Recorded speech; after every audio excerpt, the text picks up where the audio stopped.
inicio acá. Qué notable este cambio de Zoom. Bueno, bienvenidos y bienvenidas a todos y todas a esta última sesión de nuestro seminario de disidencias, ya el 7º seminario de diálogos, así que a todos los que nos están viendo en diferido, les saludamos y les abrazamos. Estamos muy agradecidos con la vida, con Camila y con todos los expositores que han participado de estos magnos eventos que hemos organizado en diálogos, y queremos, bueno, darles una joya de información que para nosotros representa muchísimo, que es que Diálogos editó, gracias a la colaboración de Ediciones Aurora y la Biblioteca de Estudios Teológicos en Argentina, editó en Chile e imprimió en Chile esto que van a ver acá, que es el libro, bueno, no se ve muy bien por la luz, pero es el libro de Néstor Míguez que se llama Pablo confronta el imperio, lectura sociopolítica de la primera carta de Pablo a los tesalonicenses. Así que es nuestra primera publicación como diálogos, y vamos a estarla distribuyendo lamentablemente solo en territorio nacional chileno, pero sí entiendo que hay copias en México, hay copias en Argentina, y ahora, gracias a la gestión que pudo hacer Biblioteca de Estudios Teológicos, Ediciones La Aurora y Diálogos, también van a haber algunas copias en Chile. Por tanto, desde ya, a las personas que están viéndonos desde territorio nacional, de territorio chileno, nos pueden enviar por interno si es que quisieran obtener una de estas copias. Es un texto que representa la tesis doctoral del profesor Néstor Míguez, y que también está editada y actualizada, porque él fue doctor como en el año 70 y tanto, entonces está actualizada al día de hoy, digamos, con todo lo que se ha dicho respecto de Pablo y la Carta de Tesalónica en los últimos decenios. Así que bueno, estamos muy contentos y compartimos esta alegría con ustedes y junto a ustedes. Y también, obviamente, ya les anticipamos que va a haber una presentación de este libro. Aún está por confirmar fecha y hora, pero en esa presentación maravillosa, adivinen quién va a estar. Nuestra querida Camila Joselevich va a ser una de las presentadoras de este libro. Así que, bueno, esperamos contar desde ya con su presencia en esa presentación, haciendo las preguntas respectivas, y ojalá, bueno, quién sabe, ¿cierto?, con un volumen ya de este denso libro que es Pablo confronta el imperio. Sin más, y compartiéndole esta alegría, entonces iniciamos la última sesión de nuestro seminario Disidencias, y dejamos entonces a Camila al mando. Camila. Gracias. Sí, felicidades, por cierto, por la edición de este libro. Felicidades a Diálogos. Qué genial, realmente. Voy a compartir la presentación. ¿Me dicen si se ve bien? ¿Sí? No. ¿Sí? Bien. Bueno, pues gracias, David. Es la última sesión de nuestro curso. Y como ya habrán visto, pues desde lo que hemos conversado, algo les adelanté, pero tal vez también lo vieron en el programa, ¿no? En el programa del curso, al comienzo de todo.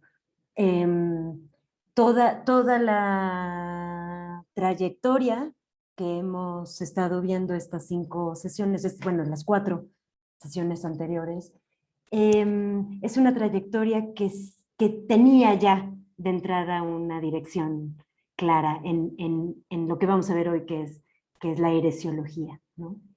Y en particular Ireneo de León.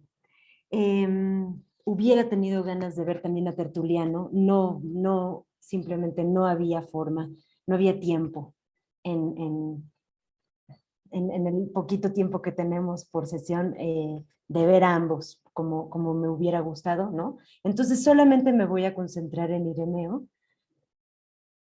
Y esto, o sea, en lo que consiste este abordaje de la heresiología y de Ireneo, es abordar como una especie como de culmen, ¿no? Como de momento climático, retórico, discursivo de todo lo que hemos visto hasta ahora, desde el punto de vista del discurso de la cohesión, de la estabilidad, esto, ¿no? Lo que hemos visto justo aquí, ¿no? Esta cuestión de la estabilidad, la inmovilidad, la concreción en contra del cambio, el movimiento y la dispersión, ¿no? Como, bueno, justo lo que vamos a ver hoy es como esta especie como de momento de estadio, es una especie de estadio especial que tiene la historia cristiana apostólica en este sentido, ¿no?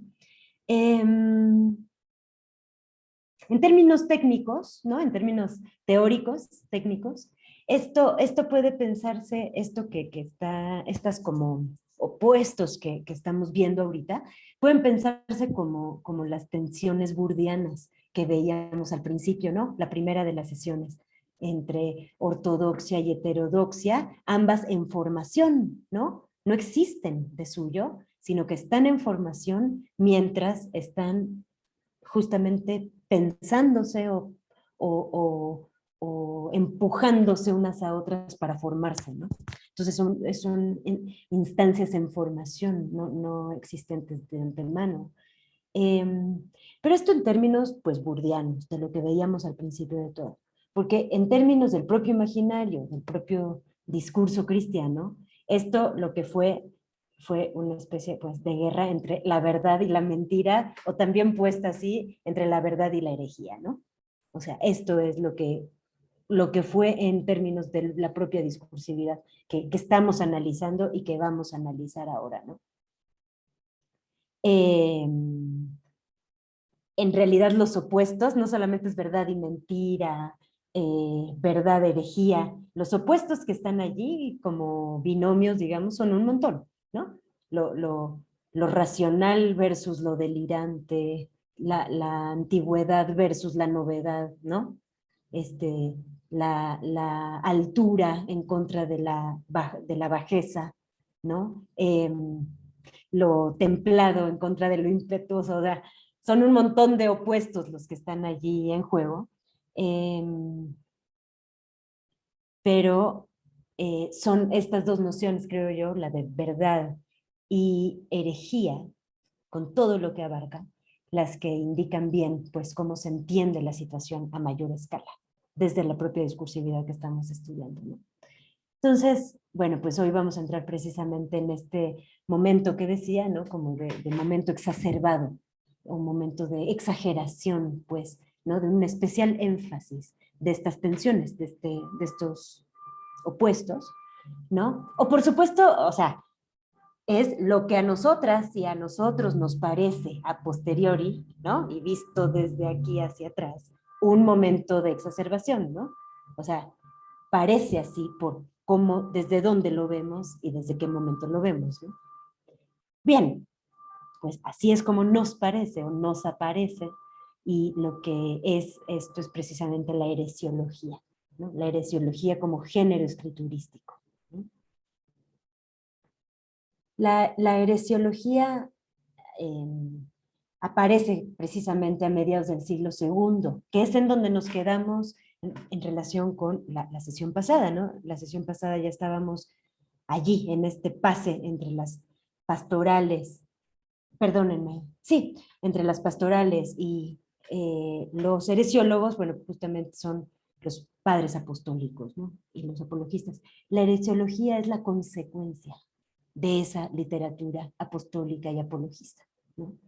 Justo aparece a mediados del siglo II, y el primer tratado del que tenemos noticia, aunque no lo conocemos, pero sabemos que existió, es un texto de Justino, del que hablábamos la vez pasada, precisamente uno de los que hablábamos la vez pasada, que se llama Sintagma, o Sintagma en griego, ¿no?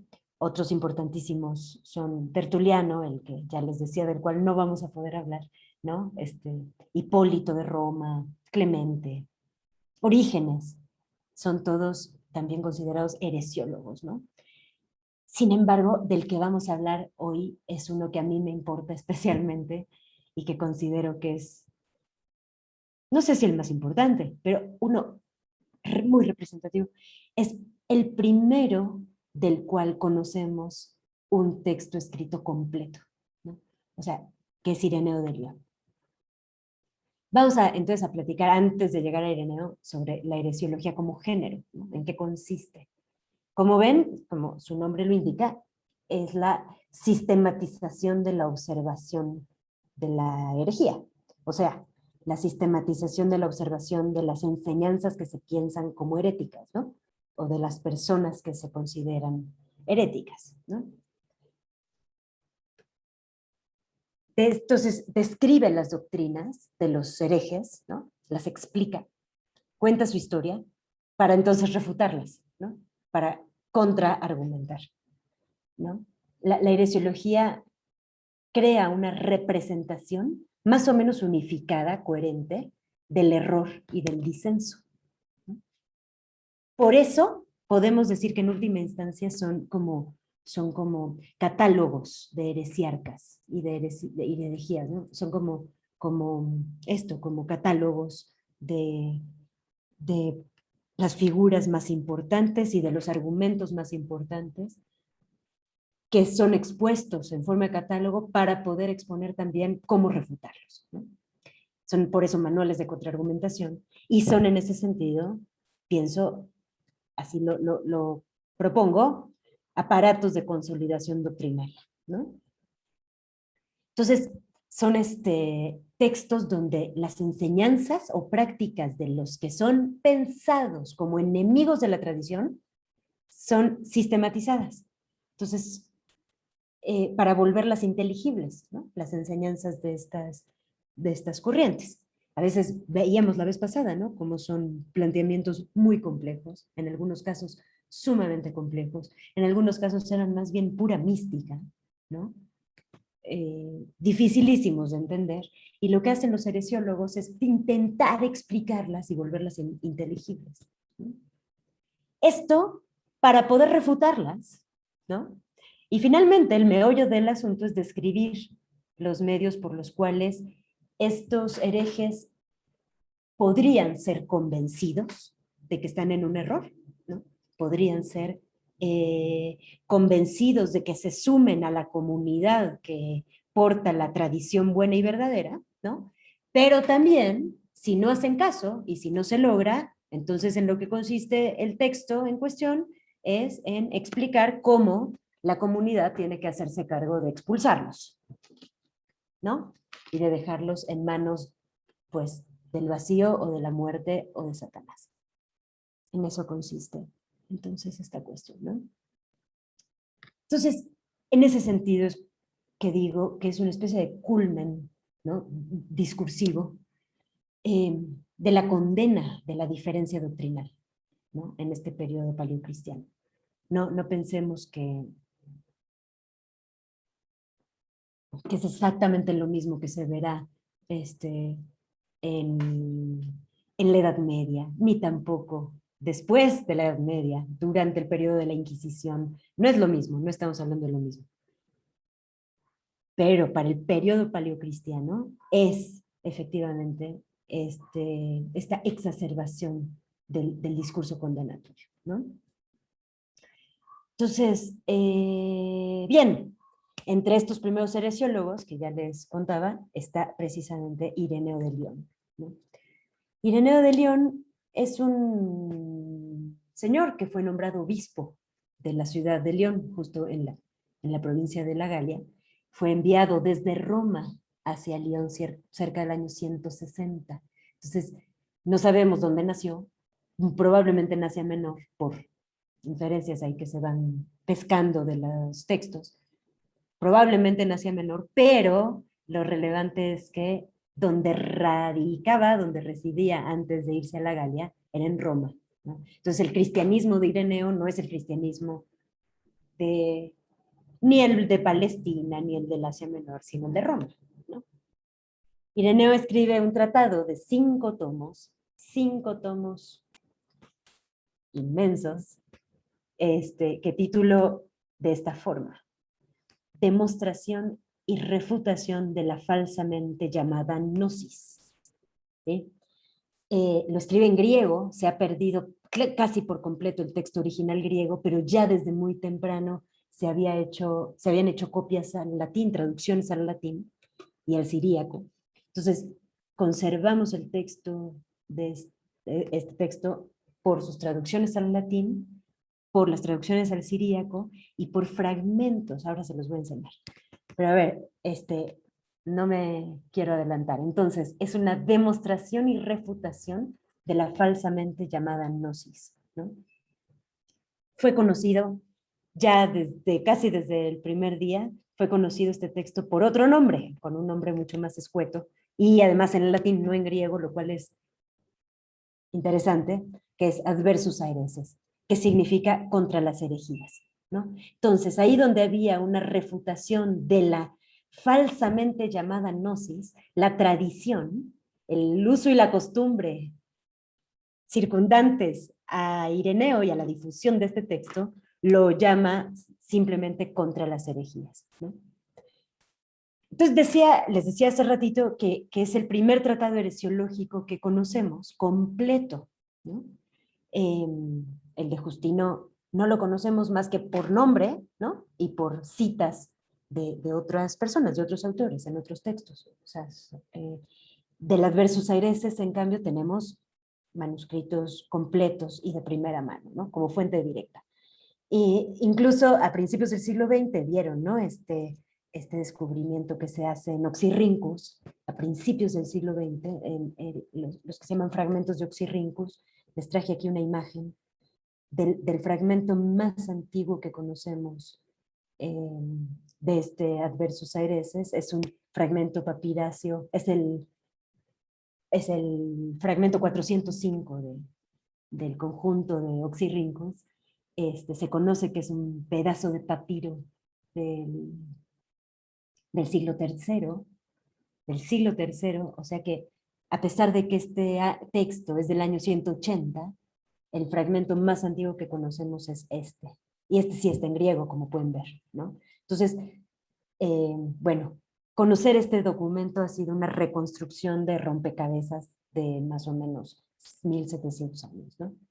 Entonces, bien, considero que es importante justo este texto por lo que ya les decía y por cómo configura, cómo termina de redondear la configuración de la idea de la imagen del disidente ya para el siglo II, ¿no?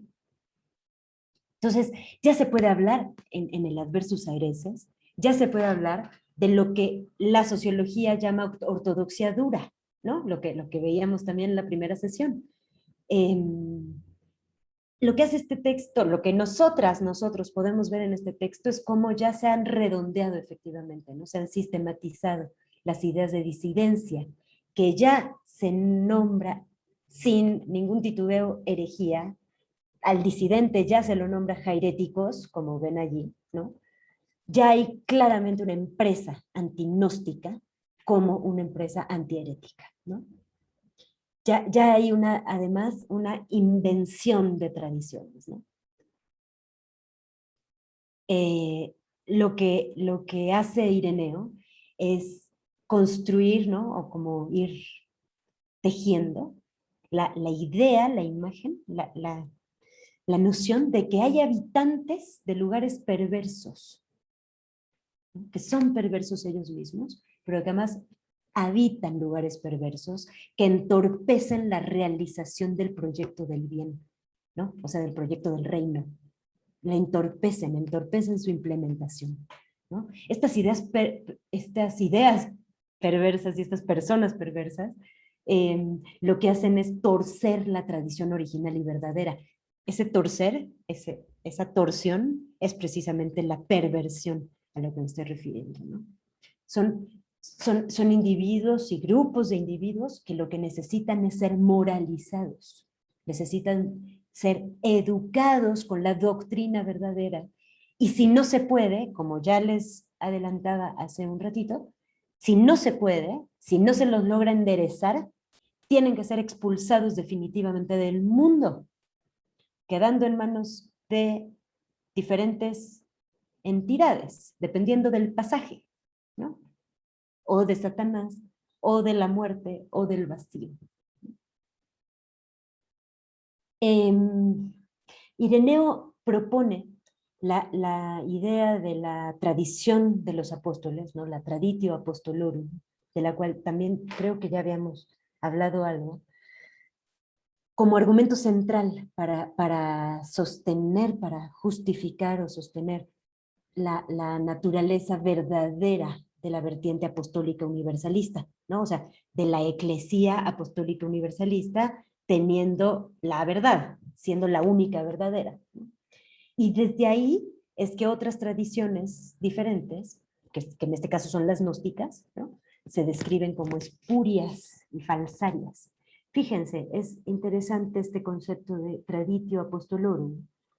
Es importante porque implica un conocimiento que ya es un objeto que se mueve, que se pasa de mano en mano, se hereda. Miren, traditio es esta entrega de mano en mano, es un dar a través de, no es una herencia así nomás, ni en términos de ideas, ni en términos de sustancias, ni en términos, nada. Tiene que ver con entregar de mano en mano, es un transdare, ¿no? La traditio. Entonces, es interesante cómo la tradición de los apóstoles ya no es el acto de nada, ya no es el acto de estar, ni el acto de transmitir, ya es un objeto de conocimiento que se transmite como objeto de conocimiento. Eso mismo va a significar la fe y eso mismo va a significar el evangelio. Esas tres cosas ya para ahorita, ya en Ireneo, ya en el año 180, ya son objetos, tienen características, ya no son actos, ya no son, digamos, tan cercanas al verbo, sino más al sustantivo, ¿no?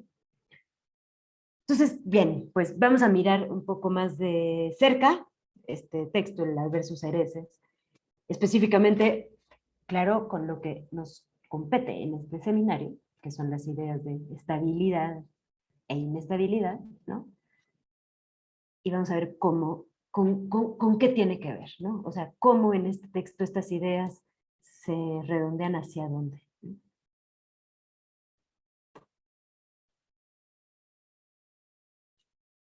Ireneo lo que hace en este tratado, entonces, es entretejer este concepto de traditio, de tradición, con otros fundamentales, que son el de unidad, pertenencia, genealogía, sucesión. Sucesión es la sucesión apostólica, ¿no? La sucesión de los apóstoles.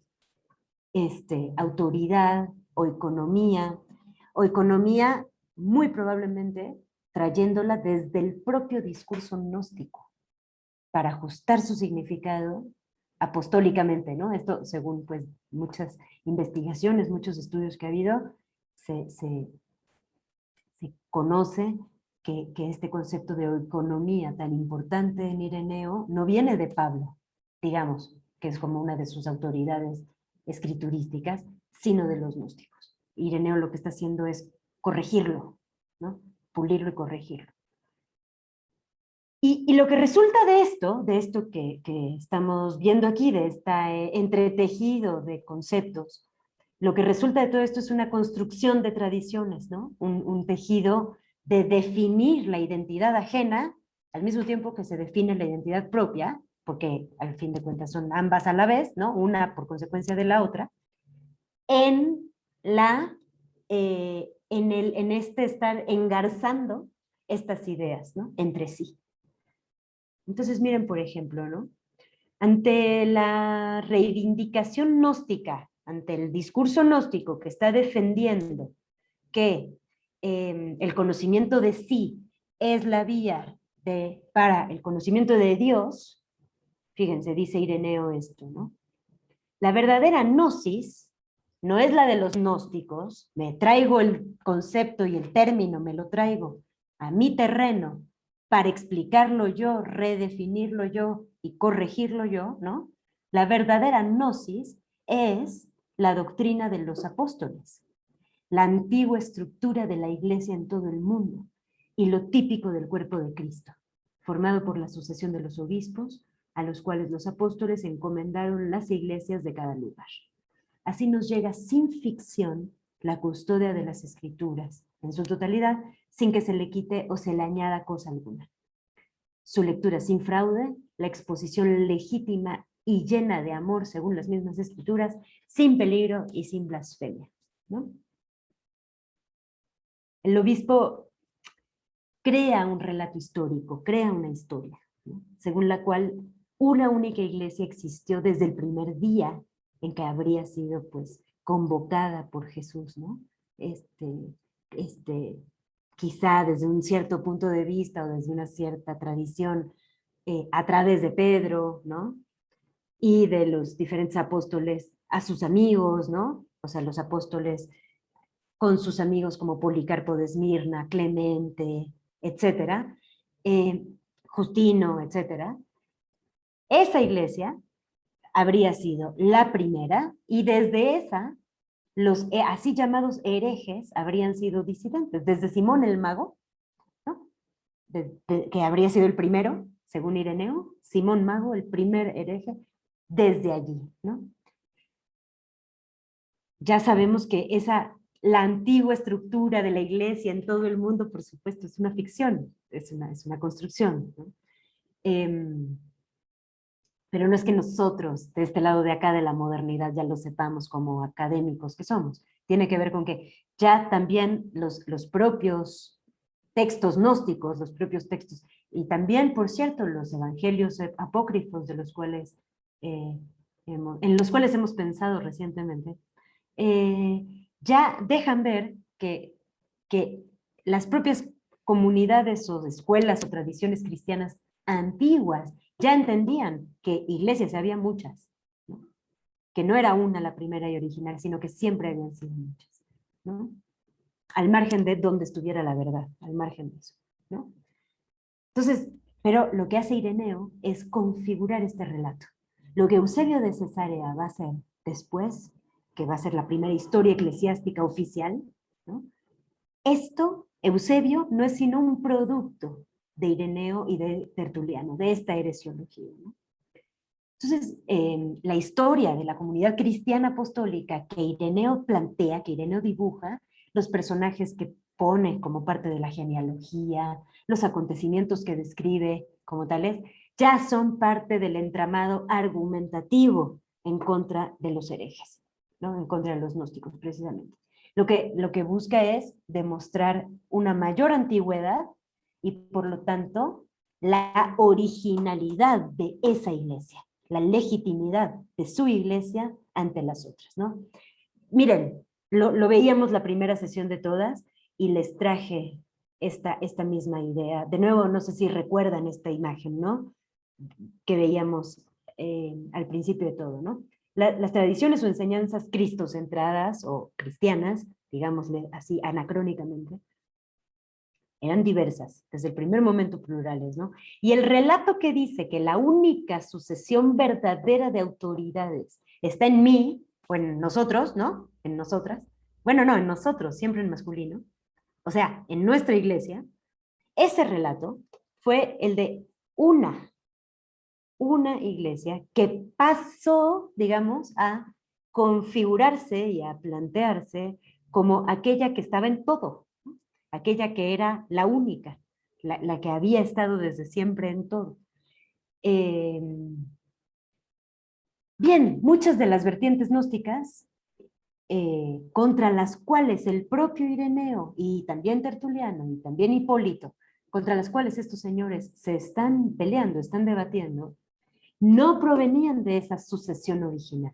Ya lo veíamos la sesión pasada, ¿no? Tenían orígenes no escindidos, sino paralelos. Y lo que hacen ellos, Ireneo también, ¿no? Es dedicar el esfuerzo a mostrar lo contrario. Si creen en un redentor como un Christos, si creen en un Christos como tal, solo pueden ser ramificaciones de nuestra tradición. Solo. No pueden ser otra cosa. Bueno. Y entonces pasa que quien se atreve a cuestionar o se opone a esta idea y plantea otras u otros cielos u otras explicaciones de Christos, de ese Christos, ¿no? U otras configuraciones del cosmos o otras formas de comprender la eclesía como tal, o sea, otras formas de entender la organización comunitaria u otra geografía para el bien y el mal, en fin, quien explica diferentes las cosas, ¿no? Lo que hace en boca de Ireneo y en el discurso ireneano es oponerse a la implementación del proyecto de la verdad, por supuesto, ¿no? Porque la verdad solo radica en esta iglesia, que es la única verdadera, ¿no? Y esa persona opositora, entonces, queda fuera del alcance de Dios, porque queda fuera del alcance de la verdad. Y eso es lo que significa entonces es su exclusión, ¿no? Como ya decía hace, hace ratito, ¿no? Y aquí es donde ya empezamos a entrar en la cuestión de los opuestos que nos atañen, ¿no? En particular el de unidad versus quiebre, ¿no? Unidad versus diversificación, digamos, ¿no?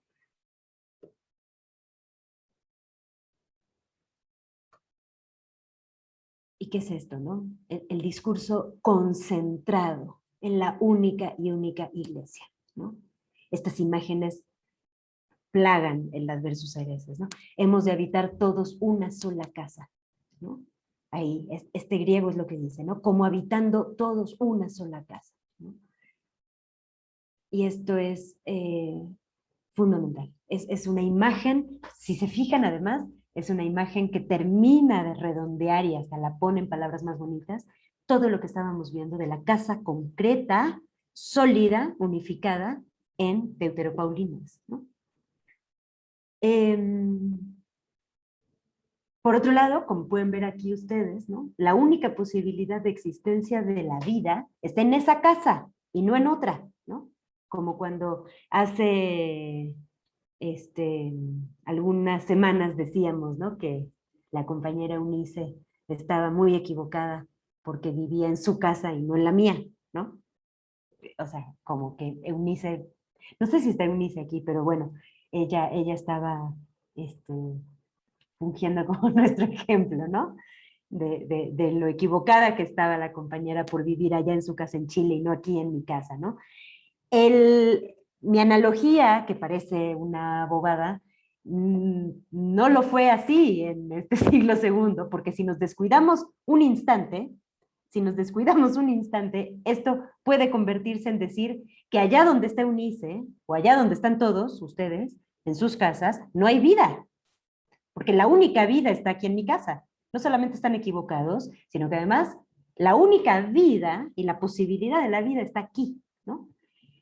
Esto, por supuesto, puede no importarles a ustedes lo que yo opine respecto de eso. Puede no importarle a nadie, a menos que yo empiece a estar investida de una cierta autoridad, ¿no? De una cierta autoridad mayor que la del resto de nosotros, los que estamos aquí, ¿no? Y si eso empieza a pasar, entonces no es menor, ¿no? El planteamiento de dónde está el error y dónde no, ¿no? Los padres apostólicos y los heresiólogos lo expresaron así, ¿no? Solo en esta iglesia, solo en esta tradición hay vida. Solo esta tradición es salvífica y por lo tanto vivificadora. Todo lo demás es muerte, ¿no? En la iglesia central, dice Ireneo, hay toda una serie de autoridades como efectos del espíritu, y quienes no participan de ese espíritu es porque no se unen a la iglesia. Y eso es lo que ven ustedes aquí, ¿no? Se privan a sí mismos de la vida por su mala doctrina, por su pésima conducta, ¿no? Y aquí les traje les hice otro resumen, ¿no? Para no poner infinidad de pasajes que vamos a ver hoy, bastantes pasajes. Otra vez es una especie como de compendio de fragmentos de los 5 libros, ¿no? Lo que plantea Ireneo entonces de los gnósticos, de los herejes, de los que ya se llaman jairetikoi y antropoi, ¿no? Es que cuando se apartan de la sucesión original y se reúnen en cualquier parte, hay que tenerlos como sospechosos, como heréticos que tienen ideas perversas o como cismáticos llenos de orgullo y autocomplacencia. Por otro lado, se convierten en fieras, fingen saber más de lo que está escrito y prefieren sus propias observancias antes que el mismísimo Dios. Están por dentro llenos de hipocresía, arden en deseos y en todo tipo de malicia, ¿no?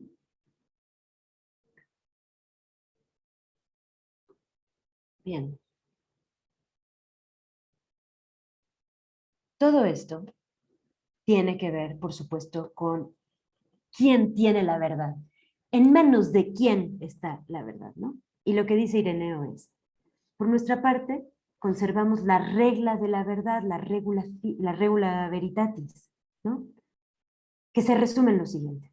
Hay un solo Dios, soberano universal, que creó todas las cosas por medio de su verbo, que ha organizado y hecho de la nada todas las cosas para que existan, como dice la Escritura. Por consecuencia, toda palabra que se enseñe será sólida, fíjense en el término que aparece allí, será sólida y verdadera si se lee la Escritura con cuidado. ¿Qué significa con cuidado? ¿Qué es el cuidado? Ah, pues como la mantienen los presbíteros de la iglesia, porque ellos conservan la doctrina apostólica, ¿no?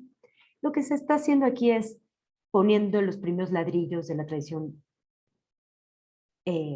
apostólica romana, que se va a llamar poco después católica, ¿no?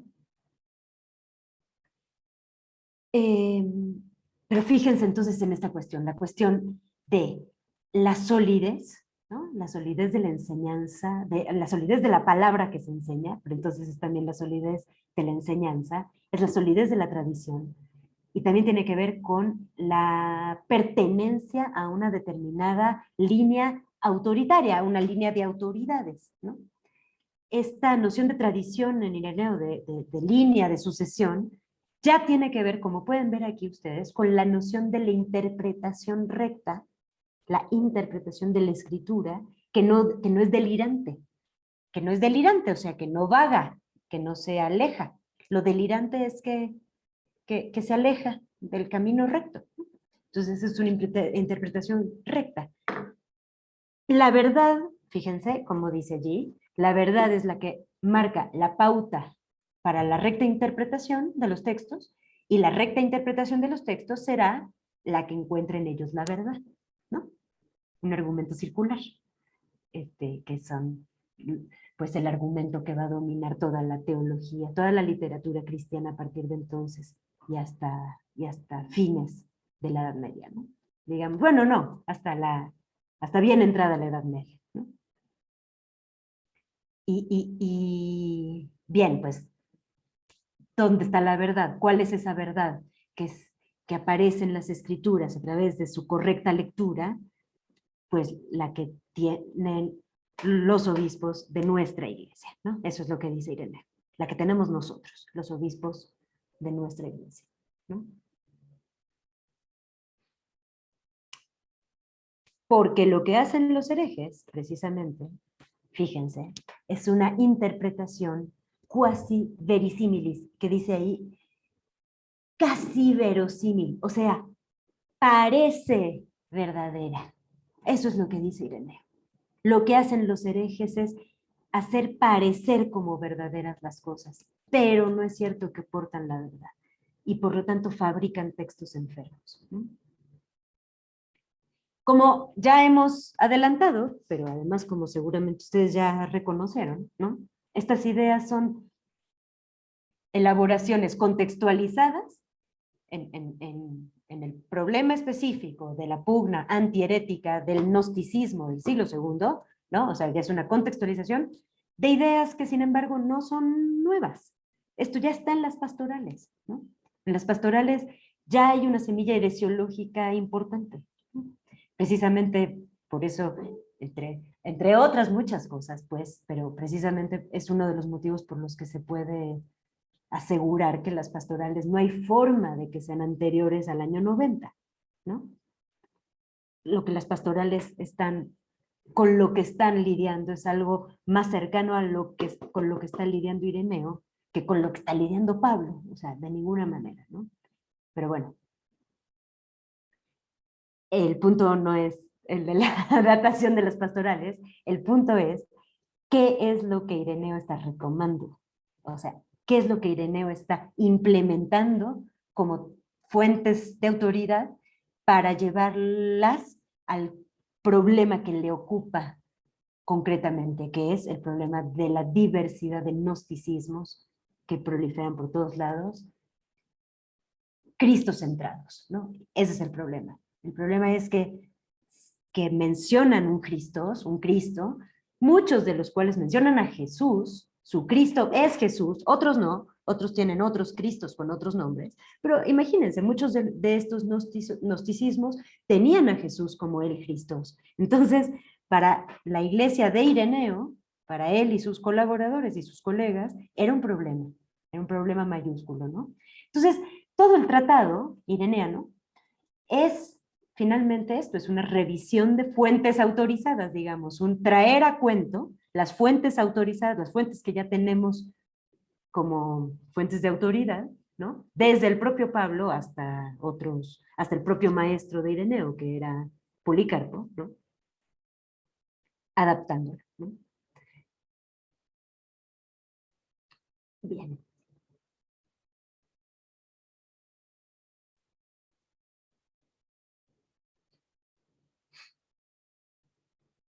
Este asunto del Pablo de Ireneo, ¿no? De cómo Ireneo retoma a Pablo o a los textos que la tradición estipuló como paulinos, es importante para nosotros, para nosotras, porque con Pablo empezamos este seminario, ¿no?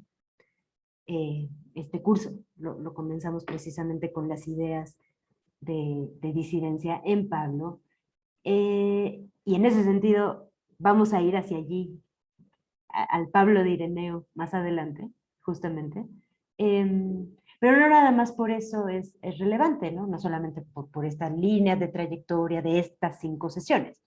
Creo que también es importante ver el Pablo de Ireneo porque eso nos hace, aprovechando el anacronismo, ¿no? Nos hace voltear a ver a Pablo desde otro lugar, viendo cómo se lo usó, cómo se lo recontextualizó en la propia tradición cristiana, ¿no? Nos puede hacer voltearlo a ver desde otro lugar, con otros ojos, ¿no?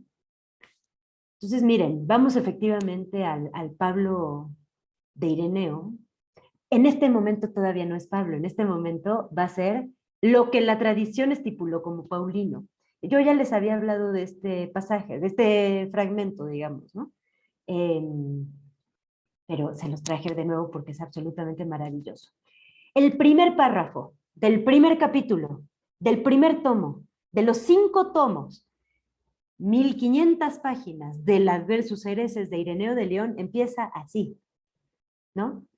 Hay algunos que refutan la verdad e introducen falsas sentencias y genealogías infinitas, las cuales se prestan más a suscitar preguntas. Como dijo el apóstol, ¿quién es el apóstol? Pues Pablo. El apóstol con mayúscula es Pablo, ¿no?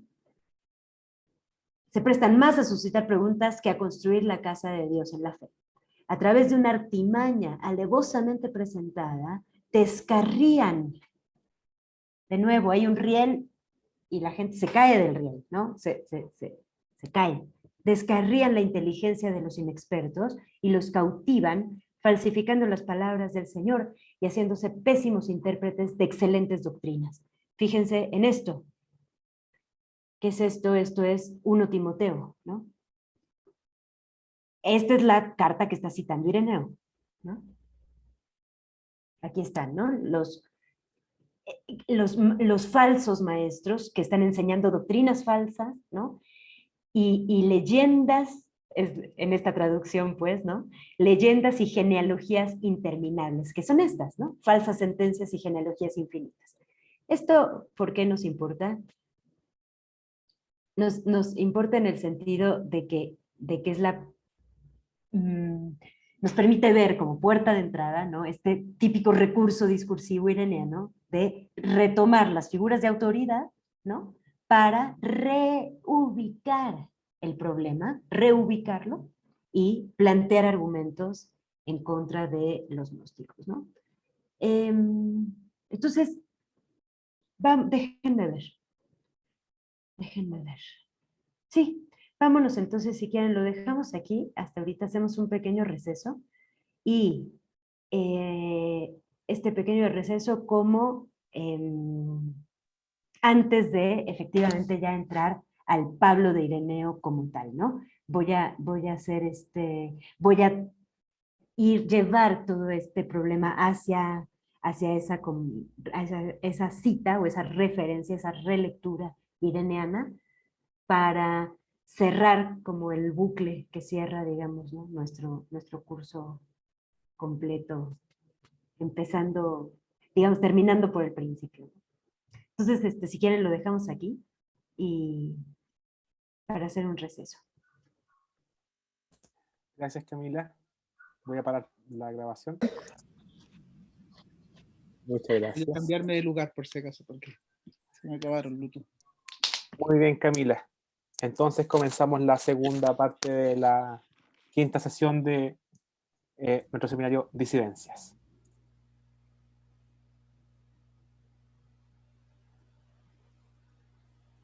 Bien. ¿Se ve bien? Sí. Entonces vamos a ver un pequeñísimo asomo a este Pablo ireneano, ¿no? Cómo Ireneo retoma los textos y los conceptos paulinos o como vimos ahorita, pseudo-paulinos, ¿no? Pero adaptándolos a lo que le toca, ¿no? Al contexto que le atañe, ¿no? Entonces, les traje solamente dos. Ahora sí ya quisiera, bueno, ahorita, si me pueden ayudar a leer para no escuchar tanto, para no escucharme yo tanto, quizás recuerden, ¿no? el Romanos 13, ¿no? ¿Se acuerdan de Romanos 13? Que toda alma se someta a los poderes superiores porque no hay poder que no venga de Dios y todos los que existen los puso Dios, ¿no? Y entonces quien se resiste a la autoridad en realidad se resiste a la orden de Dios, etcétera. Romanos 13, ¿no? Ténganlo presente si pueden para ver este fragmento, ¿no? Este fragmento del libro quinto de Ireneo. ¿Alguien se anima a leerlo? Son 2 páginas, son 2 diapositivas.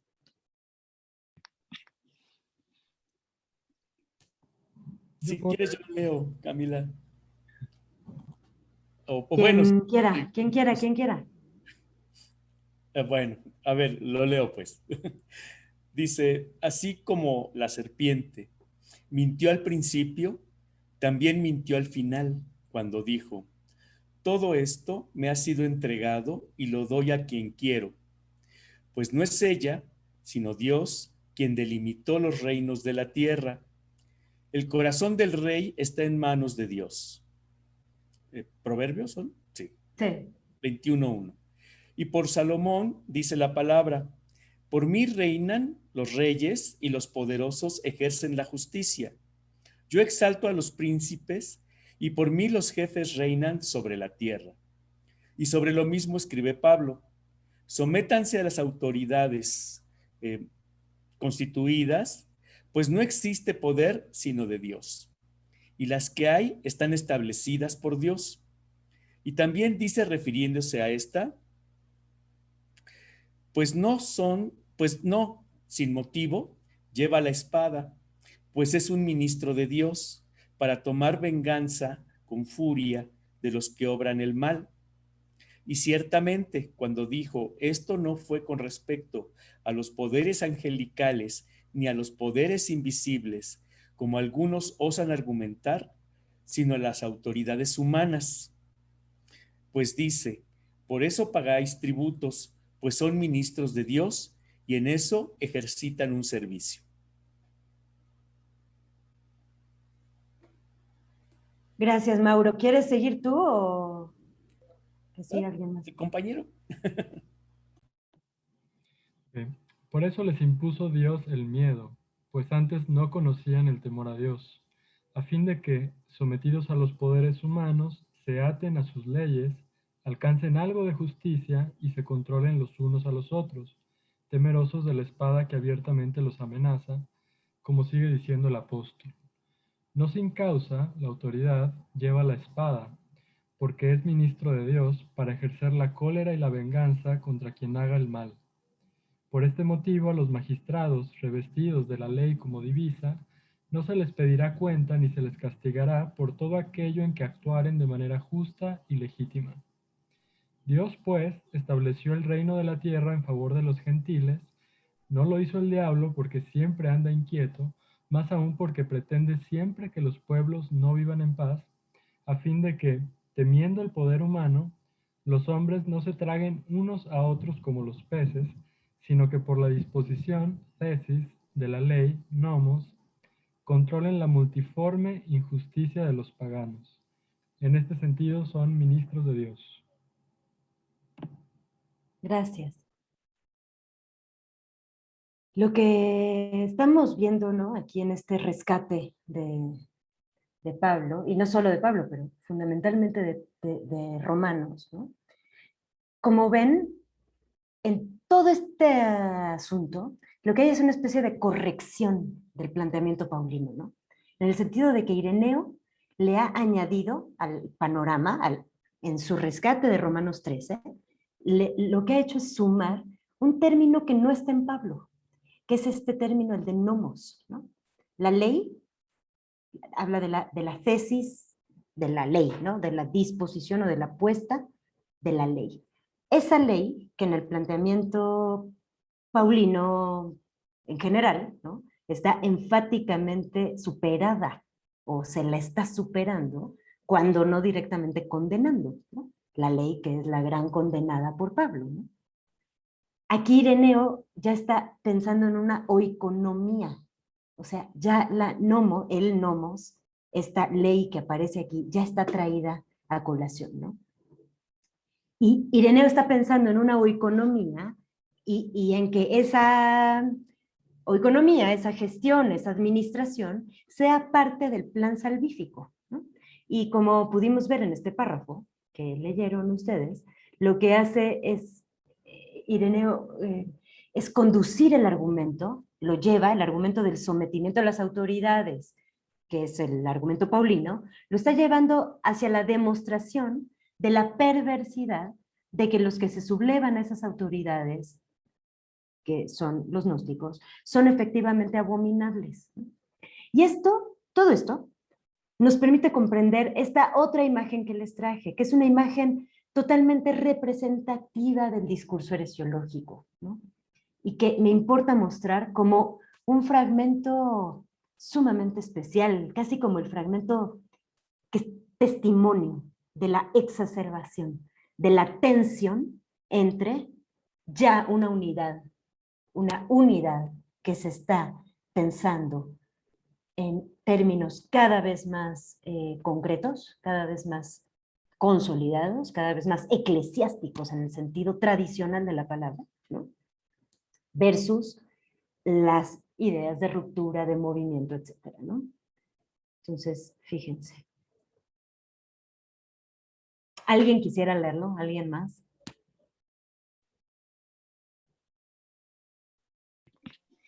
Yo te ayudo. Por este motivo todas las cosas están sujetas al nombre del Altísimo y Omnipotente. Que aquellos que están sujetos al Imperio Romano, aunque jamás hayan visto al emperador porque están muy lejos de él por grandes extensiones de tierra y de mar, ¿acaso no están informados de su dominio, del máximo poder de su gobierno? Y los ángeles que nos dominaban, o el demiurgo del mundo, que los gnósticos hipotizan, ¿no iban a saber del Omnipotente cuando los animales irracionales tiemblan ante él y se estremecen ante la invocación de su nombre? Aunque no lo hayan visto, todas las cosas están sujetas al nombre de nuestro Señor. Gracias. Fíjense cómo aquí el Imperio Romano sirve como parangón de lo que hace Dios, ¿no? Sirve como analogía de la distribución, de la relación de distribución que hay entre Dios y todas las cosas creadas por Él, ¿no? Entonces, el imperio está sirviendo como analogía del sometimiento y la consecuente unidad consolidada que debe tener la iglesia, ¿no? La tradición de la verdad. Esto ya es llevar a un siguiente nivel lo que veíamos en las deuteropaulinas y las pastorales en relación con eso de quedar bien ante ojos de fuera, ¿no? Ante los ojos de fuera, quedar bien con Roma, ¿no? Esta idea de los esclavos, mejor sí, háganle caso siempre a sus amos y los amos sean bien autoritarios con sus esclavos, porque es lo que en las instituciones romana se hace y hay que quedar bien con Roma. No, bueno, pero esto ya es llevarlo a un siguiente nivel, ¿no? Esto ya no es estar en paz con el exterior, esto es convertirse en una estructura, convertirse en una congregación, en una eclesía que tiene al imperio como modelo de la situación de la congregación, ¿no? La ley, porque por eso les ponía el pasaje de antes, la ley que es agregada a la cita paulina, que no está en Pablo y que es agregada a la cita paulina, ya está funcionando junto con el modelo imperial romano como el modelo de la vida en Cristo. Entonces, lo que se está planteando aquí, pues bueno, claro, insisto, vuelvo con lo que ya decía antes, esto es poner los ladrillos, los primeros ladrillos de lo que será la iglesia que conoceremos después, ¿no? Y que existirá durante todos los siglos subsecuentes, ¿no? Bien, quienes creen que pueden escapar de esto, quienes creen que pueden construir una forma de eclesía o de no eclesía, pero también de eclesía, diferente a esta, son rebeldes, son soberbios, lo veíamos en los fragmentos anteriores, ¿no? Son soberbios, son rebeldes, no pueden participar de una comunidad de humildes. Los humildes son los que estructuran, como se está planteando aquí. Esos son los humildes. Quienes creen que no necesitan eso o que pueden tener un Cristo que no esté atenido a esta cuestión, son soberbios, no son humildes, ¿no? Y van a ser excluidos del reino de Dios. Entonces, es así como se los nombra también, rescatándolo del lenguaje deuteropaulino, extraños y enemigos, ¿no? Bueno, este es el contexto en el cual es posible comprender las líneas generales de la heresiología del siglo II, de la heresiología ireniana en particular. No solo es la ireniana, pero es en Ireneo en quien me he basado, digamos, para hacer esta exposición, ¿no? Y lo que les voy a mostrar a continuación, y que es ya con lo que vamos a cerrar la exposición y el seminario, digamos, ¿no? Es un esquema de las características más elementales de la heresiología, en particular la ireniana, pero muchas de estas cosas se pueden extrapolar a toda la heresiología en general. Heresiología, entonces, insisto, como un aparato de descripción, de ubicación y de invención de la disidencia, ¿no? De la invención de la disidencia. Entonces, esta es la cuestión, ¿no? Son estos puntos que me importa que los tengan ustedes, ¿no? ¿Cuáles son estas características?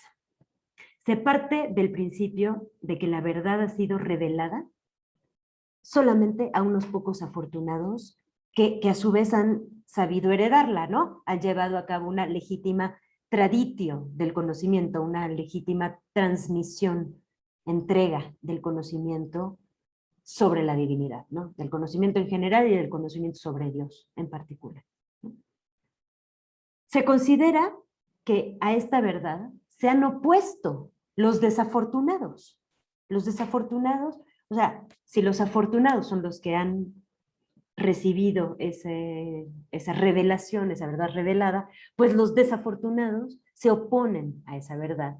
Eran de nosotros, estos opositores, eran de nosotros, pero se han apartado, se han descarrilado. ¿Recuerdan los términos que vimos hace rato? Se han descarrilado, se han alejado.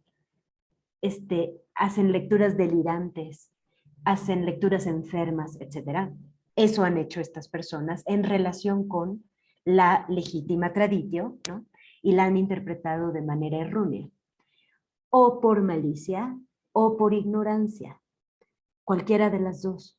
Y en última instancia, pero ambas, tanto la malicia como la ignorancia, en última instancia son producto de la influencia de Satanás. Entonces no hay pierde, digamos. Satanás es quien está detrás de esta empresa, digamos, ¿no?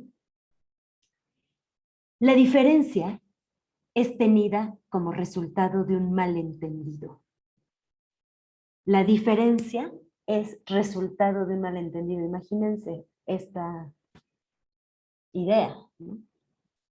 Y esto, por supuesto, lo que hace es generar un error, ¿no? La diferencia es un error. La diferencia es un error porque es resultado de un malentendido, ¿no?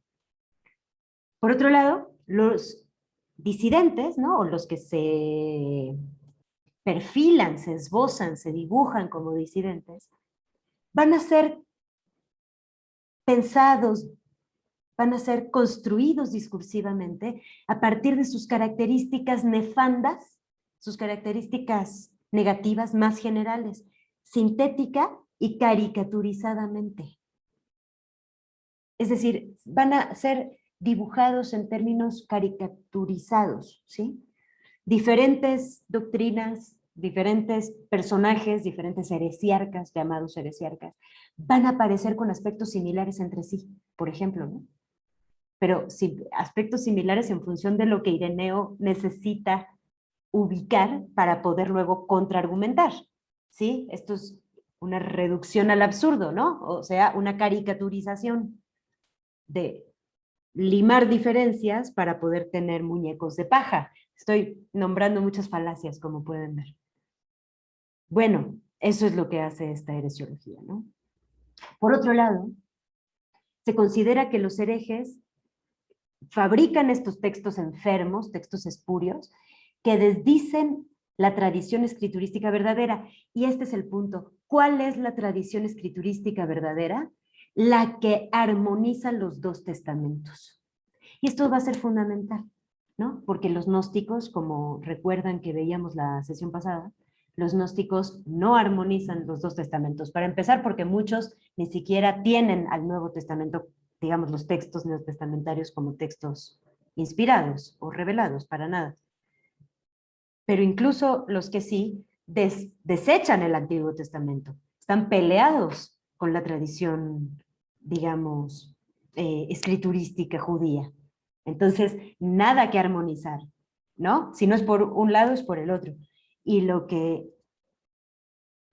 en donde se empieza a establecer que la tradición escriturística verdadera es, bueno, es esta, es aquí, es con estos autores, donde se necesita armonizar los dos testamentos, ¿no?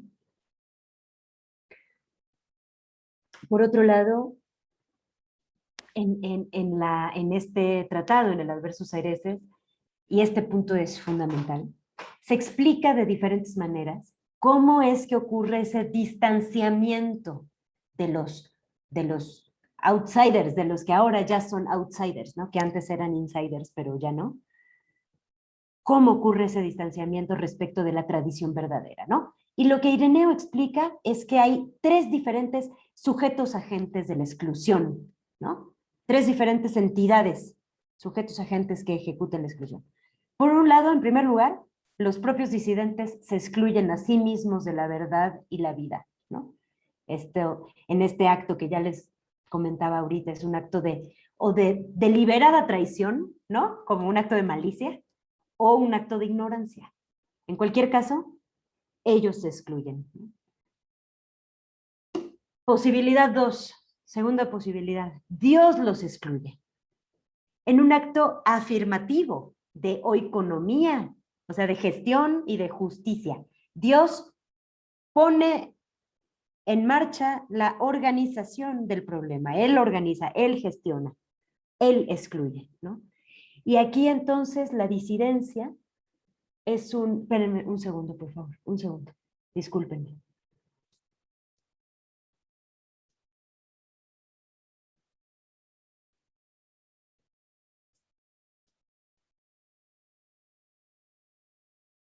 Ya, perdón. ¿Se siguen viendo bien las diapositivas? ¿Sí? Gracias. Disculpen. Entonces, estaba diciendo que la segunda de las posibilidades de este proceso, de este movimiento de exclusión, es que Dios los excluya, ¿verdad? Dios es el que pone, o sea, el que se pone, el que se pone a cargo del movimiento excluyente, ¿sí? Organiza, divide, limpia, gestiona, ¿no? Y ejecuta la expulsión de la comunidad y del mundo, más bien aquí ya es del mundo, ¿no? Tercera opción, estoy diciendo estas opciones que son las que van apareciendo a lo largo de todo el tratado ireniano, ¿sí? Bueno, tercera posibilidad es la comunidad de creyentes, la eclesía, la congregación, la comunidad, la que los va a excluir o la que los debe excluir, actuando de acuerdo con la oikonomía futura, o sea, actuando de acuerdo con el tipo de implementación del reino que se requiere, ¿no? Lo que tiene que hacer la comunidad en ese caso es apartar a tiempo el bien del mal, ¿no? Va a haber una separación del bien y del mal cuando sea el advenimiento del reino, pero aquí de lo que se trata es de irnos adelantando a ese momento. Tenemos que organizar la vida en el mundo adelantándonos, preparando la economía futura, ¿no? Entonces, bien, en algunos casos, en algunos pasajes, en algunos de los libros, se argumenta que cada una, digamos, se expone o aparece como posibilidades independientes. Y hay momentos donde aparecen las tres juntas, una como consecuencia de la otra, ¿no? Los herejes se excluyen a sí mismos, por lo tanto, la comunidad tenemos que encargarnos de terminar de excluirlos, ¿no? Y Dios es en última instancia el que va a cumplir esa exclusión a cabalidad, ¿no? Y una cosa importante con esto, ¿no? Al tratar con los herejes, cuando ya es la comunidad, es decir, cada uno de nosotros en el discurso ireneano, ¿no? Cuando es nuestra responsabilidad excluir a los herejes, tenemos que vernoslas con ellos, tenemos que lidiar con ellos, tenemos que, ¿verdad? Tener la desafortunada obligación de lidiar con ellos. Y lo que dice Ireneo, y lo dice literal, ustedes lo pueden ver aquí, ¿no? Es que la actitud de las personas de buen corazón ante los herejes, ante los heréticos, debe ser de repulsión. Debe ser de repulsión, como si fueran manzanas podridas que deben desecharse para que no pudran a todo el resto de manzanas, ¿no? Las manzanas podridas se tienen que desechar, se tienen que tirar a la basura para que no pudran al resto de las frutas, ¿no? Para que no perezca todo el cuerpo. Esas son las palabras, ¿no? Vieja levadura fermenta toda la masa, decía Pablo. Interesante mirar a Pablo, insisto, desde atrás, anacrónicamente, en función de cómo fue utilizado en el futuro, ¿no? Bueno, todo esto culmina en la cuestión, digamos, de que se consolida esta idea de que la posición, la postura, la toma de postura, que es la hairesis, ¿no? La afirmación de un modo diferente de pensar la salvación y por lo tanto de pensar la vida, va a equivaler a la negación de la salvación y de la vida. No sé si me explico. La diferencia de concebir o sea, las distintas formas de concebir la vida para el pensamiento apostólico universalista de los heresiólogos, va a significar un atentado contra la vida. Ahí donde se afirma que puede haber vida de diferentes modos o en diferentes lugares, va a concebirse como un ataque a la salvación y a la vida. Y esto es fundamental. Esto es fundamental, compañeros. Esto es, insisto, la exacerbación, ¿verdad? Una exacerbación de un discurso a la defensiva, ¿no? A la defensiva, que va a dar pie, pues, a una cultura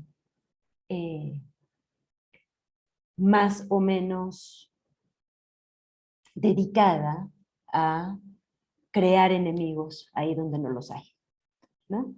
O donde no necesariamente los hay, ¿no?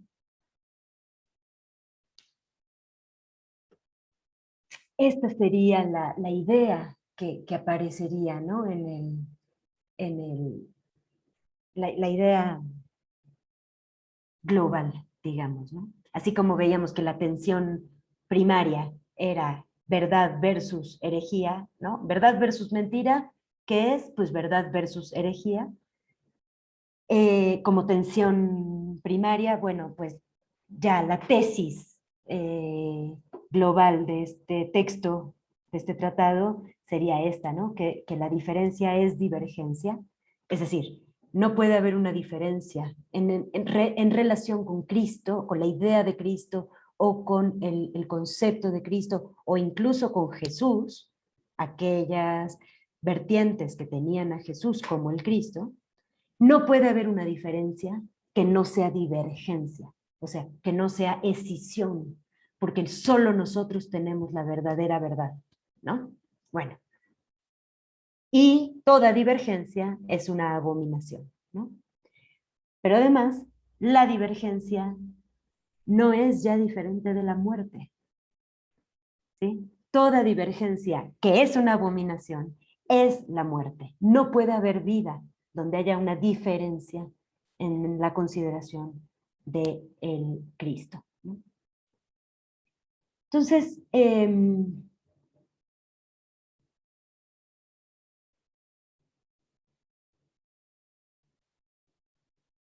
¿qué significa esto? Esto lo que implica es también plantear que las ramificaciones, que estas quiebres, que se plantean como quiebres, que se crean como que discursivamente se los perfila como ruptura, quiebre, distanciamiento, escisión, derivación, etc., son ya ramificaciones muertas, ¿no? Son tradiciones que están muertas en vida, digamos, ¿no? Y esto es algo que va a aparecer también permanentemente en este tratado, ¿no? Los herejes son muertos en vida. Entonces, cuando mueran, van a morir otra vez, en realidad, ¿no? Son falsedad, son ausencia. Los términos, no lo traje, no lo traje. Se los voy a mandar con el dossier completo que les voy a mandar algún día. No, algún día no, la semana que viene. Pero sí, sería interesante verlo. Todos los términos con prefijos negativos para describir a los herejes, ¿no? Con cómo se los nombra, cómo se los construye discursivamente. Cientos de términos con prefijos negativos, ¿no? ¿Qué son los herejes? Son ausencia y negatividad. Es todo lo que no somos nosotros, ¿no? Fíjense además cómo entonces para saber quién soy yo, tengo que construir al otro en negativo, ¿no? Y al revés, por supuesto, ¿no? Entonces, hay, digamos, para cerrar ya con esto, sí me importa decir que esto es cercano digamos, se ha querido rescatar, reivindicar la figura de Ireneo como un obispo incluyente, como un obispo que abraza la diversidad. Ireneo es el primero que menciona que 4 son los evangelios verdaderos, estos cuatro, los cuatro canónicos que hoy conocemos. Ireneo es el primero en decir, esos cuatro son, y son cuatro, y no uno, ni dos, ni tres, porque son cuatro los rumbos de los vientos, ¿no? Son cuatro las regiones del mundo, ¿no? Entonces, pues así como son cuatro.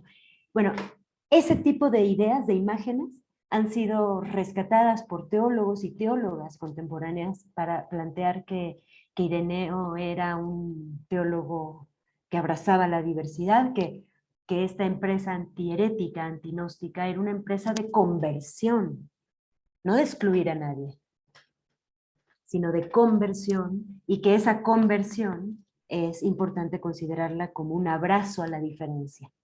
Por supuesto que yo creo que esto no es así, por supuesto que no es así. No se abraza la diferencia, se abraza la potencial conversión del diferente. Eso es lo que se abraza, no la diferencia en sí misma. Y eso es importante, ¿no? Entonces yo sí pienso que más bien con lo que estamos aquí es con una exacerbación, justo como del discurso que condena la diferencia por la diferencia misma, ¿no? Y lo llevé hacia Ireneo precisamente porque esa es como tal vez pueden ver, es el momento en donde se enfatiza todavía más, pero cosas que ya vienen pasando en todas las fuentes, en todos los textos que hemos estado viendo estas semanas, ¿no?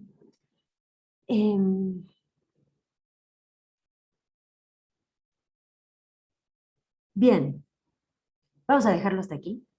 Nada más decir que esto, claro, nunca vamos a terminar de conversar, o sea, en realidad solamente es ponerle pausa, digamos, ¿no? A esto.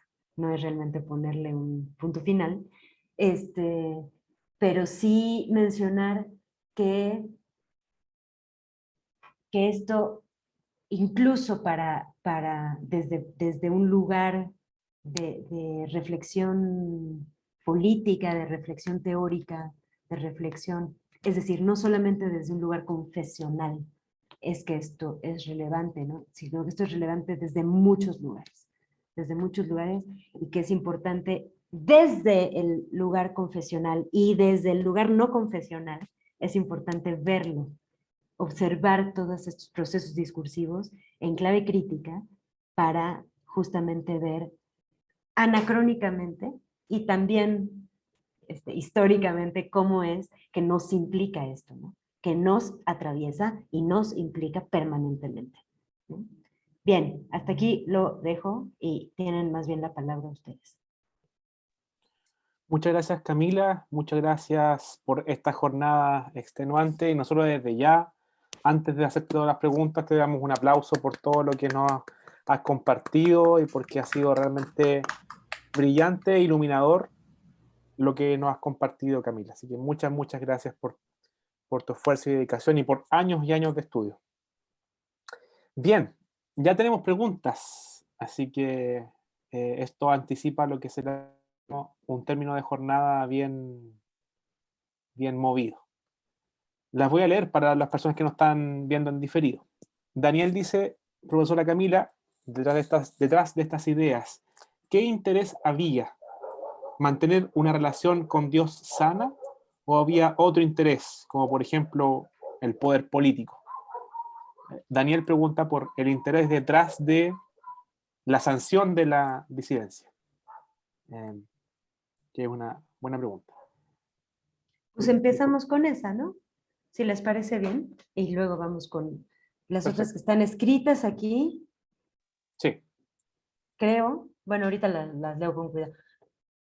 Daniel, no creo yo, eso es algo que el siglo XX, supongo que el XIX también lo planteó, pero creo que ya no lo podríamos seguir sosteniendo, que haya ideas religiosas y detrás ideas políticas, como detrás de la cortina o detrás, ni tampoco al revés, ni tampoco habría una propuesta política, ¿verdad? proyecto político que detrás, a escondidas, tiene nociones de fe X, Y, Z. No creo, nunca. Creo que todo, lo único que hay es todo al mismo tiempo, ¿no?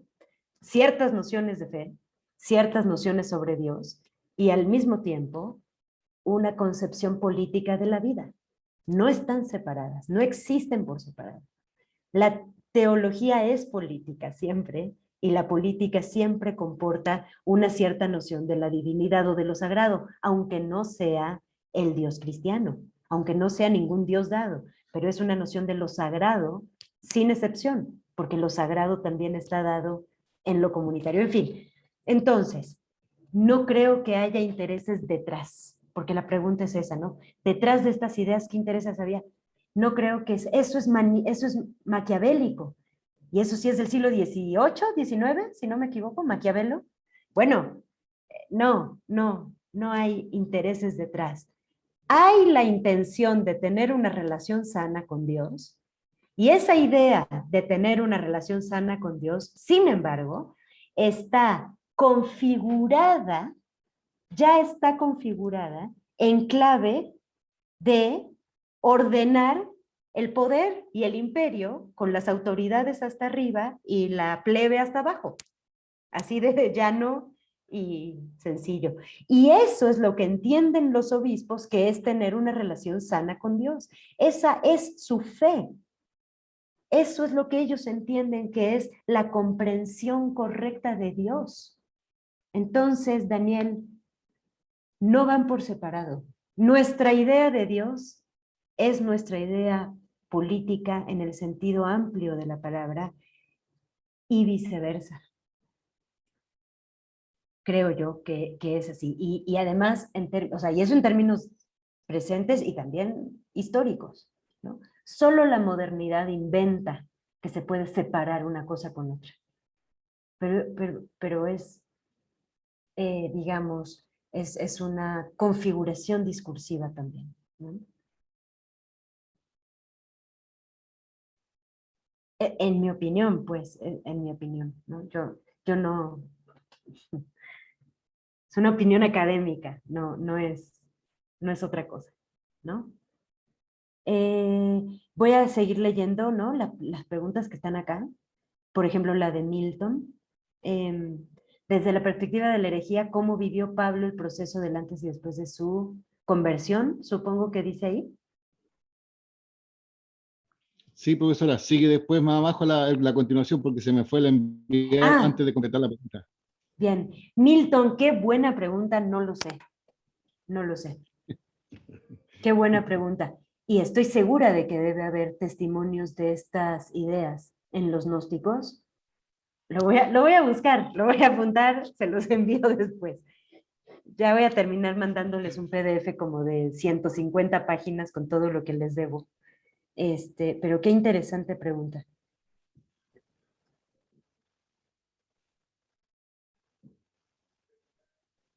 Porque para Pablo los cristianos que se estaban convirtiendo eran disidentes del judaísmo.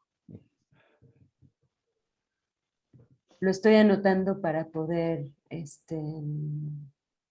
buscarlo. Espérame. Sí. Bien. Gracias, Marcela. Gracias, Milton. Gracias, Marcela.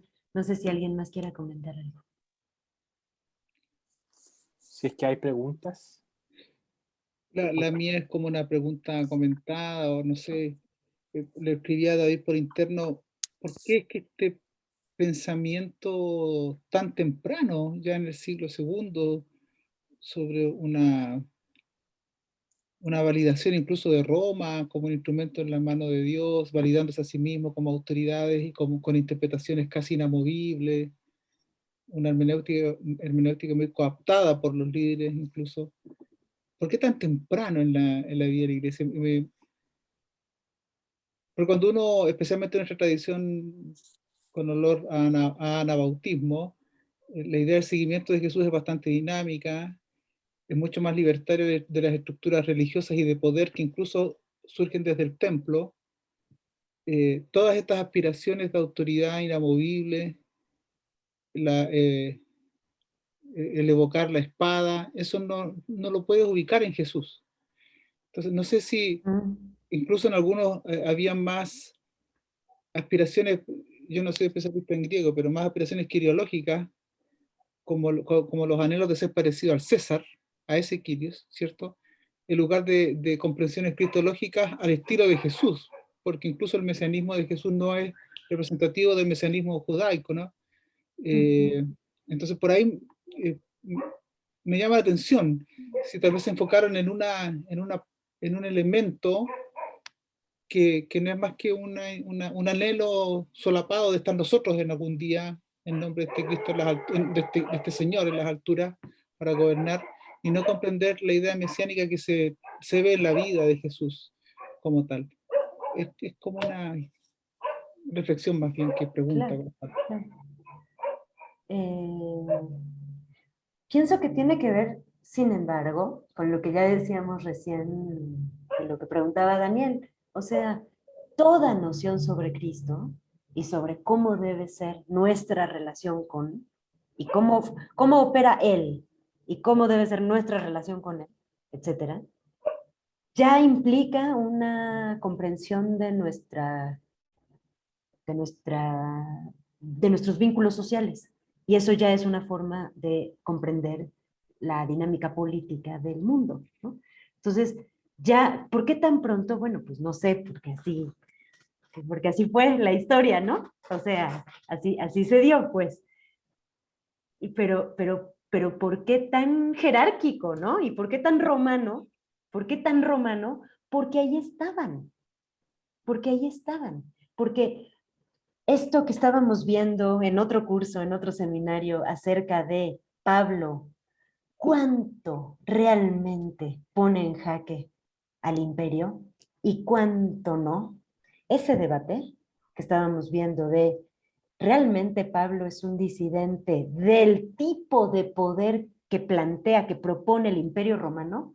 ¿O la verdad lo que hace es retomar ciertas, no todo, pero ciertos hilos del tipo de poder que representa el imperio romano para tejer con esos hilos la nueva eclesía que Pablo está planteando? O sea, ¿cuánto realmente hay una fractura radical con Roma y cuánto no? Todo eso que debatimos en aquel otro seminario son inquietudes que vienen precisamente de verlas anacrónicamente. O sea, ¿por qué importa? Porque esto luego es lo que se hizo con Pablo. Esto es lo que se hizo con el cristianismo, que todavía ni siquiera se llamaba cristianismo en tiempos de Pablo, o en tiempo de los seguidores de Jesús en Palestina, digamos, ¿no? En tiempo de los apóstoles. No era esto, pero esto es lo que se hizo con eso. Entonces nos hace voltear a ver y preguntarnos, ¿qué era realmente lo que estaba haciendo Pablo? ¿Qué era realmente lo que estaban haciendo los apóstoles? ¿Cuánto se fractura con el poder de Roma y cuánto no? Entonces, bueno, desde una cierta lectura es normal que haya sido así, ¿no? Que Hipólito, que Policarpo, que Clemente, que Ignacio de Antioquía, que Ireneo de León existieran, es como lo más natural. ¿Por qué? Porque era Roma lo que se conocía como el modelo de poder. ¿De qué otra forma puedo pensar a Dios si no es con el modelo de poder que tengo al lado, ¿no? Claro, lo que pasa es que serían como preguntas a Ireneo, tú haces la exposición de manera brillante, pero uno le preguntaría a Ireneo si hace tanta apología de la espada y el uso de la espada en contra de lo que son, que se apartan del orden y todo esto. Entonces con eso estarías validando que la participación de Roma es la muerte de Jesús. Entonces hay una contradicción vital en eso, ¿te fijas? Porque estás validando que Jesús haya muerto porque era un disidente y punto. Y bien merecido que lo tenía, finalmente. O sea, podría llegar a esa conclusión si sigue el hilo argumentativo que él está proponiendo. Entonces, eso lo hace muy, muy complejo. Claro, habría que ver también en qué está pensando Ireneo. Por ejemplo, le preguntaba de ahí por interno si en tu tesis tú estás usando el gnosticismo como parte de tu argumento para demostrarnos la postura que Ireneo tomaba frente a las herejías, o estás defendiendo el gnosticismo como tal en aquel tiempo. Pero independientemente de aquello, habría que pensar en qué elementos ellos estaban en cuestionamiento. Por ejemplo, por ahí Juan, las cartas juaninas también, que van mucho en contra de aquellos que niegan que el Cristo vino en carne, porque están defendiendo la humanidad del Cristo, o de Jesús en este caso, y no que era una especie de fantasma y toda esta cosa. Si tal vez habría que incorporar ese elemento para poder dimensionar el por qué hacen esta defensa y por qué incluso este maltrato verbal hacia estos grupos que tienden a deshumanizar a Jesús, lo cual deshumaniza históricamente la intervención de Dios y todo esto. Pero eso ya es un lío un poquito más extenso. Da para otro curso. Y sin embargo son las preguntas que creo que a la historia, ¿no? a la disciplina por lo menos de la historia, que no existe sola, pero que quiere existir sola, le importan, ¿no? Que tiene que ver con por qué, que tiene que ver con cómo se explica esta determinada cosa. No, yo no estoy defendiendo al gnosticismo. Yo estoy mirando con mirada crítica todo por igual, digamos, ¿no? No estoy defendiendo al gnosticismo. Si quieren, luego también les comparto algunos textos sobre gnosticismo, que en donde se plantea pues que también tenían sus problemas, digamos, ¿no? No, lo mío no es una defensa. Y en relación con lo que estás diciendo, claro que sí. Ireneo con lo que se está peleando es con comprensiones todas estas. La docetista, que es la que estás diciendo tú ahorita, este docetismo, que es el que plantea que Cristo y Jesús son cosas distintas. Uno padeció en la cruz y el otro no, ¿no? Etcétera. Todo eso es una de las corrientes gnósticas con las cuales Ireneo se está peleando. Claro que sí. Y esos argumentos son los que está debatiendo, refutando, claro que sí.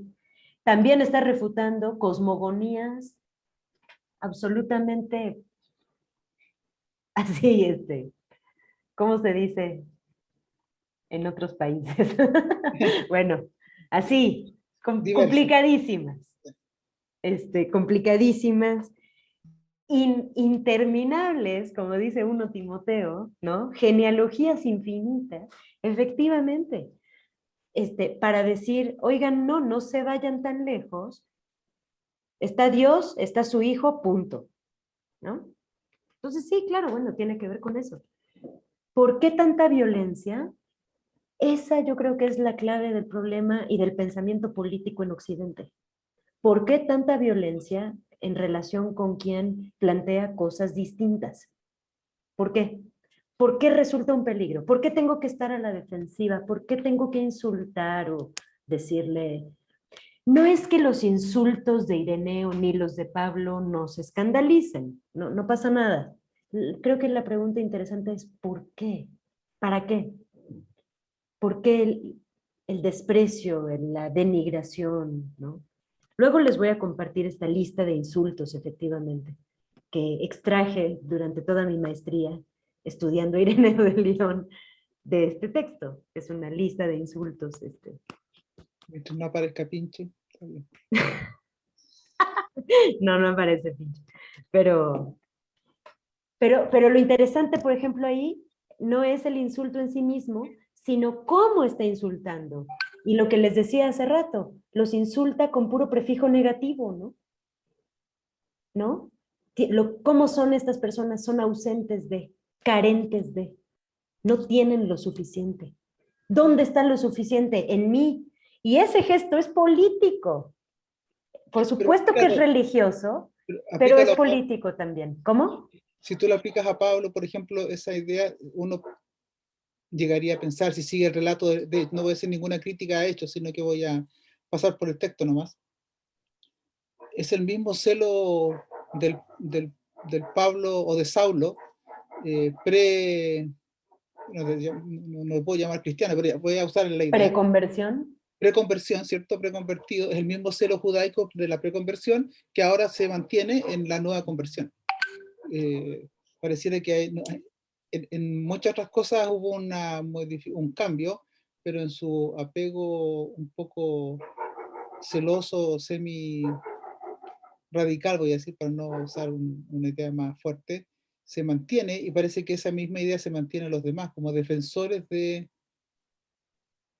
Bueno, para un religioso eso no es tan difícil comprenderlo. Los religiosos caminamos por la idea ah, dogmática con mucha facilidad y somos un poco reticentes a lo que nos parece fuera del dogma, que puede ser de inmediato hereje, digamos. Entonces, Claro. desde lo religioso se puede comprender ese hecho. Lo que pasa es que si no es el espíritu con el que se defiende lo puedo comprender. La argumentación no me convence mucho desde poner a Jesús como centro de lectura de estos elementos. Que Jesús, que abdica de las fuentes de poder, que propone un camino distinto, que le declara a las autoridades que su reino no es como los reinos de este mundo, que le dice a la comunidad apostólica que entre ellos no va a ser así como es con estos otros poderes. Es decir, una mirada totalmente distinta, que las primeras comunidades dicen: haya pues en vosotros de sentir que hubo también en Cristo Jesús, el cual siendo en forma de Dios, etcétera, ¿cierto? El camino es totalmente distinto, pero llegamos un siglo y medio más tarde y estamos en Chile, diría, estamos bailando la misma cueca de nuevo, digamos. Sí. Qué frustrante. Veíamos la sesión pasada como en la invención de la teología, que fue con los padres apostólicos y apologistas, esta idea, ¿no?, de este historiador que leímos, Fernández Ubiña, que decía: tuvieron que abstraer tanto a Cristo para poder entrar en debates filosóficos con Roma, con los filósofos romanos, los apologistas en particular, abstrajeron tanto la idea de Cristo que ya nada tiene que ver, ya ni siquiera se lo puede ver al barbaján, ¿cómo decía?, al delincuente que clavaron en la cruz, ¿no? A ese delincuente que fue clavado en la cruz, ya no está en los textos teológicos. O sea, que a principios del siglo segundo, bueno, más bien, durante la primera mitad del siglo segundo, hubo esta abstracción que estás diciendo, porque efectivamente ese Cristo Jesús no está tan presente aquí. Aquí lo que están presentes son entidades conceptuales. Son conceptos y es una pugna por los conceptos. Por supuesto que es una pugna por el poder, como Daniel planteaba, pero no está sola esa pugna por el poder, es una pugna por de quién es Cristo, ¿es mío o es tuyo?, ¿no? Esa es el debate. Entonces, bueno, no sé. No sé, creo que podría irse a un montón de lugares, ¿no? ¿Cómo? Te hago la pregunta de Pablo, para finalizar, que dice: ¿crees que existe una continuidad entre este mecanismo discursivo para plantearse frente o contra el otro hasta la época colonial? ¿Será posible sostener una especie de evolución desde Pablo de Tarso hasta Hernán Cortés y Bartolomé de las Casas, por ejemplo? Yo creo que sí, Pablo. Yo creo que por eso nos importa. No solo, pero hay uno de los motivos es por el cual nos importa analizar críticamente la construcción del poder en el pensamiento occidental, que tiene que empezar con el cristianismo y que por lo tanto empieza con Pablo, es porque esto sigue vivo hoy. No me refiero a un lugar, desde el lugar de la fe, no me refiero a eso, me refiero a esto que tú estás planteando. No solamente en la colonia, sino todavía sumémosle a lo que estás planteando otros 500 años más. Esto sigue vivo, es una línea de continuidad, con todas las discontinuidades, obviamente, ¿no?, de que en el medio pasó la modernidad, ¿no? Que lo que tú estás planteando, el momento de la colonia, ya es la primera modernidad, según algunos, ¿no? Y entonces ahí sí hay una diferencia importante en cómo se plantea, cómo se legitima, ¿no?, la iglesia que llega a América, digamos, ¿no?, a estas tierras, pues, esa iglesia que llega y esa iglesia que avasalla, despoja y aniquila, lo hace en nombre de Dios y de los reyes, pero claro, no es exactamente igual, no es el mismo Dios que en Ireneo, ¿no? No, no es lo mismo, por supuesto que no. Pero de que hay continuidades, por supuesto que hay continuidades. La estructura jerárquica del pensamiento monolítico, digamos, o jerárquico, monádico, si quieren, ¿no? Unitario, unificado, consolidado, de unificación y de no diversidad y de no ruptura, ni quiebre, ni etcétera, es el de la colonia, es el que le permite a la Iglesia Católica expandirse, es el que permite la asociación colonial que tuvo lugar tanto aquí como allá, por cierto, ¿no? Tanto aquí como allá, o sea, que en todo el continente. Y creo que uno de los debates de la teología política contemporáneos, debates contemporáneos actuales, es precisamente el debate por cuánto la modernidad, ahora sí ya el siglo, digamos, el Estado-nación, el Estado moderno, cuánto realmente se libró de eso y en realidad cuánto no, ¿no? Lo cual nos lleva a plantear que en realidad el capitalismo, ya como, o sea, el capitalismo no es sino esto mismo en una nueva exacerbación. Como si Ireneo fuera una primera exacerbación. Bueno, pues el capitalismo es otra. Hubo algunas cuantas en el camino y el capitalismo es la exacerbación contemporánea de este discurso de la verdad en contra de la mentira, ¿no? En contra de la herejía, en el sentido de, de que cualquier lucha en contra del capitalismo está atentando en contra, se plantea que atenta en contra de la implementación del reino de la vida. La vida está en el capitalismo. Fuera del capitalismo, ¿qué hay? Hay muerte. ¿Cómo vas a estar luchando y organizándote en contra del capitalismo si la vida está aquí? No, bueno, es que yo tengo otra propuesta de vida. No, bueno, pero tu propuesta de vida es irracional, es de serpientes, de lobos, de delirantes, todos los adjetivos que les voy a mandar pronto la semana que viene, ¿no? Entonces, Pablo, sí, por supuesto que sí, considerando, sin embargo, que sí habría discontinuidades importantes, ¿no? O sea, conceptualizaciones distintas, etcétera, pero sí, yo creo que sí. Vaya, Ya es la hora, qué bárbara. con ese epitafio entonces del capitalismo, vamos a culminar nuestra última sesión de nuestro seminario, que sin duda espero que lo hayan disfrutado enormemente, tal como lo disfruté yo, y cómo se crece de alguna forma en diálogo con ustedes, con sus preguntas en parte también son las mías, y entiendo que también son las de Camila. Así que otra vez vuelvo esta vez a entregar un aplauso a Camila de gratitud, por todo su esfuerzo y por todo lo que nos ha entregado. Así que Gracias a muchas ustedes. gracias. De Camila. verdad que gracias a ustedes. Fui muy feliz de compartir estas semanas con cada una y cada uno de ustedes, de verdad. Les agradezco un montón. Muchas gracias, Cami.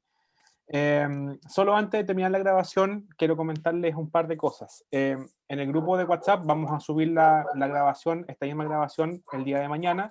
Ustedes pueden tener esas grabaciones, obviamente van a quedar, son de ustedes pagaron por esto, entonces esas grabaciones ya les pertenecen a ustedes. La bibliografía que está subida a Google Drive son de ustedes, deben descargarla. Solo que por administración de tiempo y a veces por salud mental, con Pablo hemos decidido que van a pasar un par de días en el grupo de WhatsApp y vamos a dar de baja ese grupo, ¿sí? Por eso les recomendamos que descarguen las sesiones o guarden los links que les vamos enviando para que no los pierdan, ¿bien? Sin embargo, ya tienen mi contacto, entonces me pueden contactar por interno y no hay problema, yo se los reenvío si hay algún problema de eso. Me comprometo también a que el material que va a enviar Camila, que lo va a enviar, no son falsas promesas, lo va a enviar,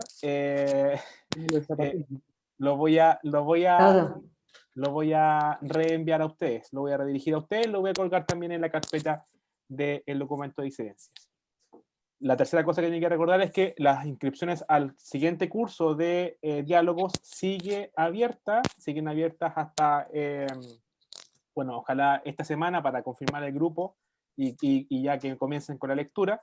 Eso comienza el próximo día miércoles con el profesor Javier Ortega, y yo espero que también nos acompañe Camila como visitadora del curso y como oyente de Javier, porque es un tema tremendamente interesante a propósito de las disidencias, que es más disidente que el Evangelio de Juan, digo, en torno a los sinópticos. Bueno, eso también está abierto a la posibilidad de que ustedes nos comuniquen por interno si quieren participar y les enviamos el sílabo y todo, ¿verdad?